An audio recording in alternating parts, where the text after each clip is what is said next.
Okay, hi.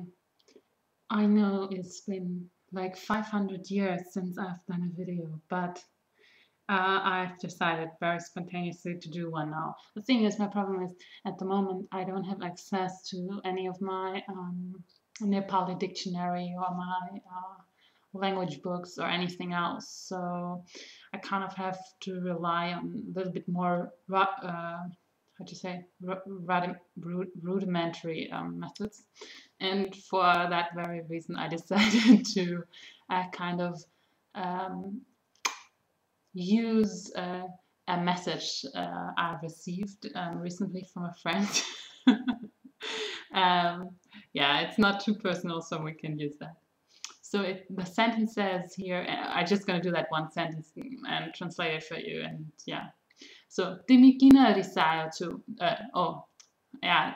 So that's not really correct what he wrote there. Timi kina risa. Timi kina risa.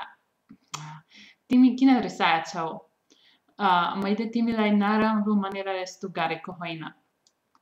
I repeat it slowly. I just have to take care that this is not vanishing all the time. Timi kina risaeko maile timilai naramro manera gareko hoina. Okay, what does it mean? It means translated, why did you get angry? I didn't do this because I think bad of you. Or I didn't do it like that because I think bad of you. Okay, so I wasn't even angry there. I have to point that out here. Timi kina risaeko. Timi is you. Kina is why. Kina, kina, kina Nepal gareko. Why did you go to Nepal? Kina. Oh yeah, and I think I mentioned I must have spoken about this before, but one thing is, yeah, but I'm just thinking I should do really something like teaching you the alphabet and pronunciation and do some proper teaching, but it's just so boring. Or rather, you know what? Maybe what I'm gonna do is just do my own research on the internet and try to find some good sources. Or maybe then I feel even inspired to do a video myself. But right now I just find it too boring. But what I wanted to point out is kina, ka, it's unaspirated. So there is a sound in Nepali that is ka, and there is a sound that is ka. Can you hear the difference? Ka, ka. One is aspirated. That means you breathe on it. There's a word, kana, means food. Kana.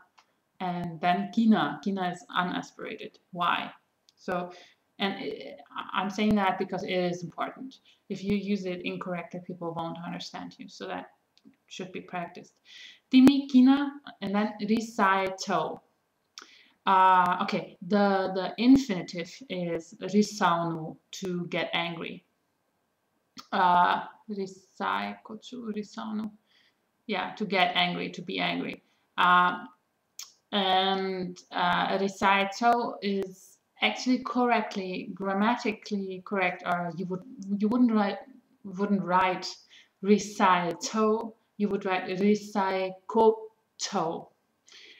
So by that you can tell risaeko is like a shortened version of risaeko, and risaeko is the simple perfect. Do you say simple perfect? The perfect tense. Risaeko is the perfect participle, and chau is second person singular for Timi from the verb hunu, the auxiliary verb. Chau, you are. Why did you get angry? And then maile timilai naramro manera gareko hoina. Maile. Okay, maile again is from ma, I, and le, I had that also before, is the from the oblique case. Is it oblique? The obliquous? Should be. I think it's called oblique. And I'm so sorry, I can't look it up now. Maybe somebody knows better, or I'll look it up at another time and add this. maile. Basically, maile. Why, when do you use maile instead of ma? Is when this this affix le is to define the oblique case. But what is the oblique case? Or rather say, when do you need it? You need it in such a situation when you have a past tense, which like anything which is not present tense. And the grammatical, you don't have something like that in English or in German. And I'm even supposed to know what it really is. It's kind of, it's also used in Hindi and more strictly, more generally, but the source is the same. But it has something to do with transitive and intransitive verbs, but that's all I know for right now. Maile timilai. Timi, we know, and lai is to me, to you. Maile timilai naramro manera yasto gareko hoina. Naramro is the opposite from ramro. Naramro means bad. Manera, okay, that's a verb, manera. The infinitive is manu. Manu means to believe, to also in a way to think, but to like here it says naramro manu means I believe, I think bad of you. Naramro, naramro maneko hoina. I don't think bad of you. I don't timilai ramro manchu. I think good of you. So in that context, but there are other contexts. For example, you can say, I believe in the Hindu religion. You would say, ma Hindu dharma lai manchu. Ma Hindu dharma lai manchu. For example, there are other examples, but that's, yeah, but what's interesting is manera. What is that? This affix, era. You can see it's added to the root of the verb, to mon. Nu is the infinitive ending, mon. And era. Era is like, what's the exact? It's also a participle. Oh, I never know that in English. It's a participle, and it's a something something. It's a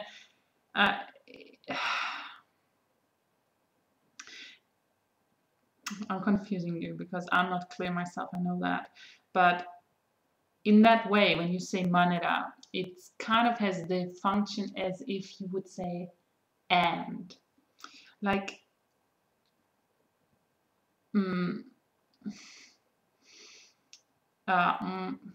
let's take another example real quick. Maile kana kaera bahira gareko chau. I ate food and went outside. Bahira is outside. Kana kaera bahira gareko chau. Mo kana kaera bahira gareko chau. So now this what I'm talking about is the kaera, like manera, kaera, from kanu, to eat, and you have it. Basically, those are two conjunct sentences, and they're conjuncted in a by this era and meaning and. I did that and that. It's one thing after the other most of the times, and here it means and here actually it's a little bit, I mean, if you translate it the way I just explained it right now, you would say timilai naramro manera yasto gareko hoina. I'm not thinking bad of you, and I didn't do it like that. But that's not what he wanted to say. What he wanted to really say, he wanted to put a causal relation between those sentences, and that's also that's another function of this era. It could also, as it did here, I didn't do it like that because I think bad of you. There, instead of an and, there is a because, okay? I didn't do it like that because I think bad of you, okay?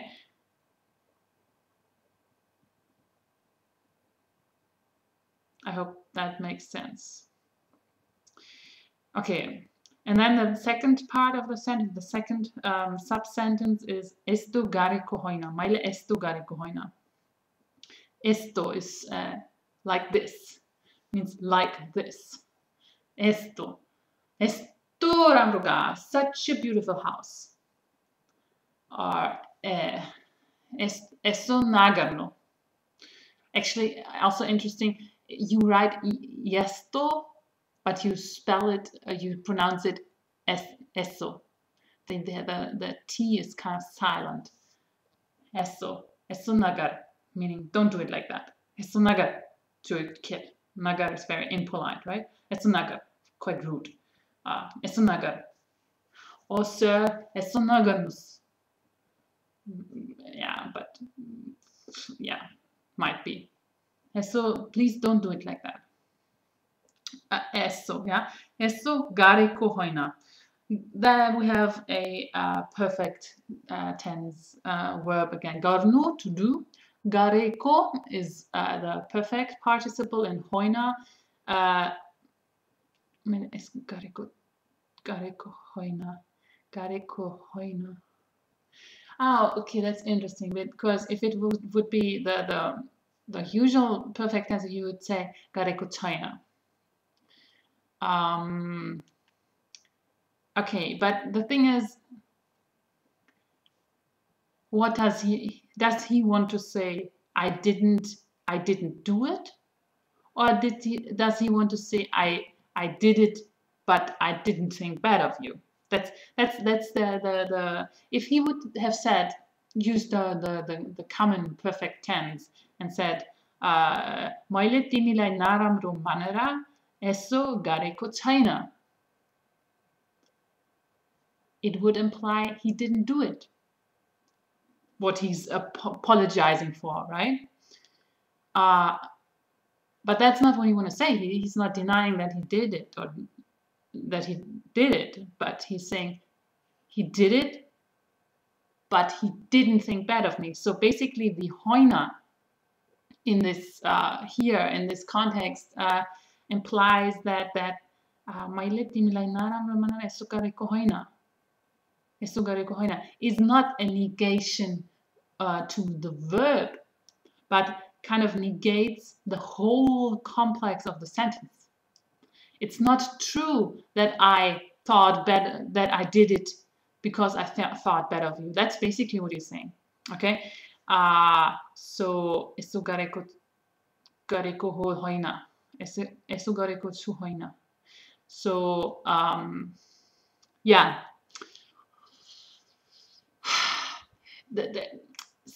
See, why am I doing these videos, and why am I explaining things the way I'm explaining them? Because I truly believe that it's, of course, a certain knowledge of grammar is very important to have, to be able to apply a language. But then what you also need is develop an intuitive sense for a language. And what I am doing, of course, you could say also explain grammar, but what I would say I'm rather doing, or what my greater passion, my greater interest is the question of getting that sense of intuition into words, kind of linking it together, giving you, just by like explaining you something like that, what this hoina implies. You couldn't study that anywhere in a book. And if you spoke to that person and to that person and to that person, they might give you a totally different explanation. But what I kind of want to achieve is, first of all, raise awareness for what the subtleties of a language, and second of all, yeah, give you a chance through my level of proficiency in Nepali to, yeah, develop that intuition. I'm not saying mine is absolutely right, but maybe the way I understand it, the way I apply the language, might give you, yeah, a more, let's say, a more grounded, a deeper, more gut understanding of of the language. Okay, that's so much for today. Timi kina risaeko. Gimana? Timi kina risaeko chau. Maile timilai naramro manera gareko hoina. Right? So don't get angry with me. Why do you think like that? Why did you get angry, first of all? Okay. Gosh. Yeah, that's the best I can come up with so fast and so quickly. I hope that's of help to anybody. I know I am... Yeah, but see, that's what you get. I was thinking, I really wanted to do a video, and I kept on postponing, and yeah, so I just use that to say spur of the moment. If you say it, it's fine. If not, not. Okay. I wish you something good and nice. At the moment, there's Dashain. No, actually, Dashain should be over by now. But as far as I keep hearing, it's the time of drinking and drinking in Nepal at the moment. So wish you a lovely after Dashain drinking happiness. All the best. Bye.